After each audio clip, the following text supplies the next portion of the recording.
ఉగాది హిందువుల కొత్త సంవత్సరం ప్రారంభమని భావించి జరుపుకునే పండుగ. ముఖ్యంగా ఆంధ్రప్రదేశ్, తెలంగాణ, కర్ణాటక ప్రాంతాల్లో చాలా ఘనంగా జరుపుకుంటారు. ఉగాది జరుపుకునే కారణాలు ఒకటి, బ్రహ్ముడు సృష్టి ప్రారంభించిన రోజు. పురాణాల ప్రకారం ఈ రోజునే బ్రహ్మదేవుడు ప్రపంచ సృష్టిని ప్రారంభించాడని నమ్మకం. అందుకే ఈరోజు కొత్త ప్రారంభానికి సూచిక. 2. కొత్త సంవత్సరం ప్రారంభం ఉగాది రోజు నుండి కొత్త పంచాంగం మొదలవుతుంది. అంటే ఇది హిందూ క్యాలెండర్ ప్రకారం నూతన సంవత్సరం.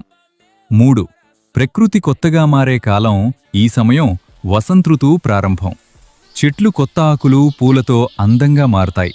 అందుకే దీనిని కొత్త జీవితం ప్రారంభంగా భావిస్తారు. 4.